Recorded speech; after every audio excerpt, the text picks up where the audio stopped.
Benvenuti a un nuovo appuntamento qui sul canale di Mod2Lounge. Oggi vi parleremo della RS Boro di Infinity Mods. Infinity Mods è un modder italiano famoso per tutta una serie di box come la 356 ad esempio, e in questo caso ci presenta una box meccanica per Boro Tank da 1000. La box vi arriva in questa confezione che è un tubo di latta fondamentalmente, che all'interno contiene la box e un certificato di garanzia e autenticità. La box è una box meccanica a lamelle, è una box costituita interamente in nylon in P12, che abbiamo già detto forse in altre occasioni che è un materiale particolarmente pregiato, o quantomeno non pregiato economicamente ma pregevole dal punto di vista dell'utilizzo, perché è un materiale molto solido che si danneggia difficilmente, è molto rigido, quindi è un gran materiale. Questa box presenta da un lato lo sportellino molto simile a quello della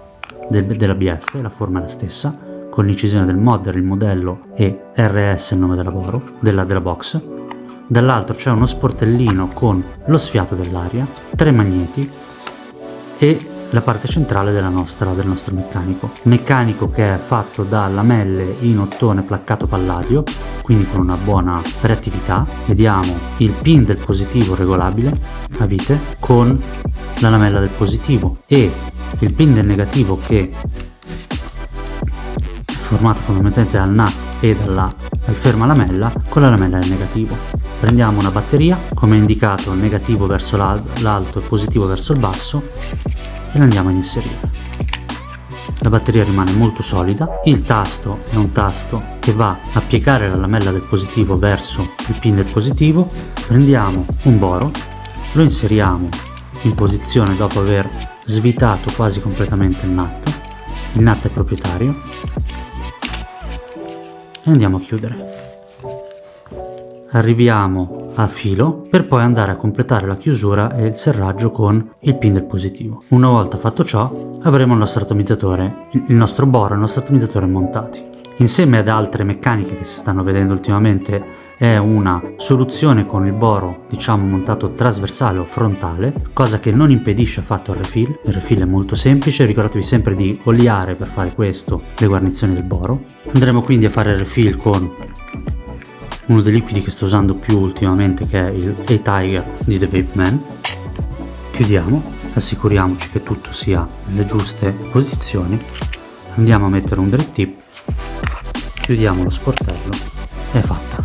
Ora, che dire di questa box? Questa box è come Alessandro scherzando mentre parlavamo di questa box ha detto, è un giocattolino. È una box che è minuscola, ve la faccio vedere a confronto con una Cthulhu. Chiaramente è più spessa, più profonda, ma è veramente piccola. Sta benissimo in mano, il tasto è nella posizione giusta, il tasto è giustamente duro in quanto questa box non ha una protezione per i ferri accidentali, quindi vi consiglio quando la riponete di togliere la batteria. Questa è una lavorazione particolare, è un grigio che mi piace veramente molto. Non vi posso nascondere che si sporchi, l'avete visto quando ho aperto lo sportellino che all'interno comunque ci sono dei segni anche all'interno dove c'è la batteria. Ma la cosa bellissima di questa box è che è facilissima da smontare. Vi faccio vedere un esempio pratico. Questo è quanto è difficile smontare il positivo, non è più complicato smontare il resto, ve lo assicuro. E può essere semplicemente lavata, in quanto essendo nylon, può essere lavata con acqua e sapone. Spazzolino, acqua, sapone detersivo, quello per i piatti, quindi sapone per i piatti, e la box può essere così tranquillamente lavata. La lavorazione è fatta molto bene, è una box molto ben fatta, è molto semplice nella sua concezione e ricorda molto le meccaniche BF, perché è molto lineare, molto semplice, lamelle messe nel posto giusto. L'unica cosa, io avrei probabilmente cercato di dare, se proprio devo essere pignolo, una forma leggermente diversa al pin del positivo per assicurare una superficie maggiore di contatto tra la lamella e il pin della batteria, ma è proprio una pignoleria perché comunque la box fa quello che deve, spinge bene, fa quello che deve. Dal punto di vista estetico secondo me è molto bella, molto gradevole, e nell'utilizzo quotidiano vi assicuro che ve ne dimenticherete perché è veramente leggera e maneggevole. Rimane pur sempre una box fatta da un modder italiano in maniera, anche se stampata in maniera artigianale, pensata comunque per piccole produzioni, e quindi il prezzo è quello relativo a un tipo di produzione del genere, e quindi si trova un prezzo che, se non ricordo male, è intorno ai 169 euro. Prezzo sicuramente importante, è un pezzo particolare, molto da collezione secondo me, quindi valutate se averla o no. Bene, a questo punto penso di avervi raccontato tutto su questa box meccanica, quindi non mi resta che ringraziarvi prima di ogni altra cosa, salutarvi e alla prossima!